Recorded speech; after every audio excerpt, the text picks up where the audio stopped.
Sam, it's me. Our enemies have grown bolder and more aggressive, but I see you were all able to fend them off in the end. Chiral network coverage now stands in excess of 85% across Australia. We are already seeing indications of plate gate formation in the near future as well. Just a bit more, Sam. I know you and your comrades will finish what we've started, and to prepare for what's to come. I encourage you to rest in your private room. Be advised, Sam, that I've switched this call to private mode. We need to talk about Charlie.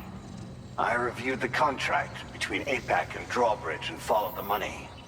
By doing so, I was able to confirm that funding for Drawbridge was provided by none other than Bridges. Though they used intermediaries to obfuscate the transactions, Bridget is undoubtedly the source of your patron's funds. In other words, Drawbridge cannot be considered as an independent civilian organization. Should these details come to light, your attempts to integrate Mexico and Australia into the Chiral network could be misconstrued as an expansionist effort. When I tasked Drawbridge with these missions, it was under the assumption that it was a non-government operation.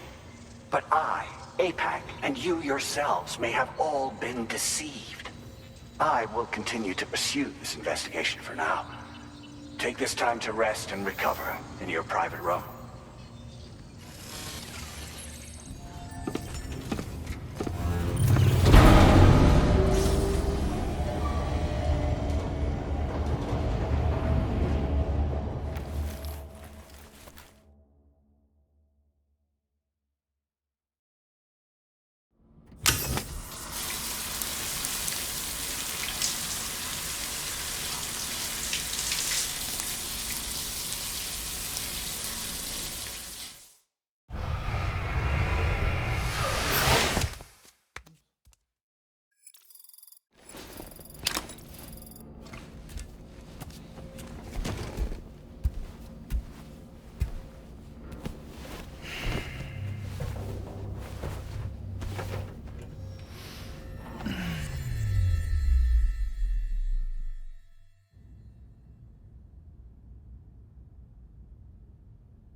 Administering shock. Stand clear.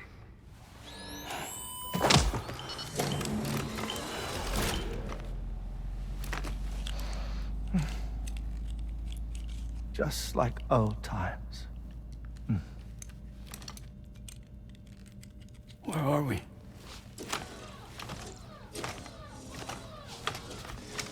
This place does wonders for my mood. The repairs to the DHV Magellan are still ongoing, so I thought to return here and see if I couldn't make progress with our Lu investigation. Learn anything new? Well, at the Motherhood's facility, we managed to confirm that Lu's original serial number was none other than BB00. And this is what I found when I attempted to search for associated records. To build the Chiral network, 9 sacrificial BBs were prepared.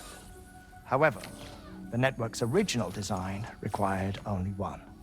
A single sacrificial BB unit, facilitating chiral communications across the entire North American continent. This approach called for what was dubbed a core bridge baby, and BB00 was a lucky candidate assigned to play this role. However, Bridges subsequently abandoned the idea, their tests having failed to yield the desired results. And so it was that the model requiring multiple sacrificial BBs was ultimately adopted. Meanwhile, Lu was placed into storage for an extended period, and for reasons yet unknown, inherited the identity of BB-28. Records indicate that the Bridges research team was responsible for the reclassification. Were they trying to cover up the earlier experiments by falsifying Lu's production year, perhaps? Or did Bridges have some other hidden agenda? I'm afraid that remains unclear. Well, we now know Lu was born 11 years ago. There may very well have been a connection with Neil. You know, my fondness for this place isn't wholly nostalgic. It has the most delightful hot springs, you see. Though, truth be told, even they aren't my favorite thing about it.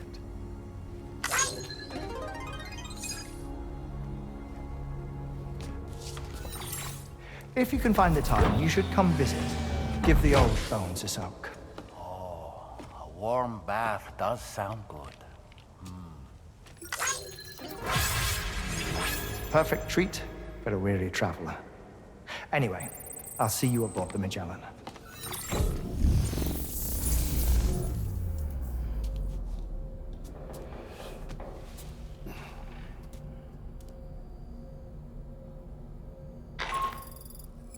Do you read me, Sam? This is Tarman. I've relocated my hand at last, out there on the currents, bobbing along like before. Now that our connection has been re-established, I should finally be in a position to wrap up repairs on the ship. But that won't be enough for what's coming. We need to improve our weaponry as well. South Fort Knot is home to an exceptional researcher. It so happens that they were instrumental in the construction of this fine vessel, and they're preparing the latest and greatest weapons for our use as we speak. Just a few more hurdles, Sam.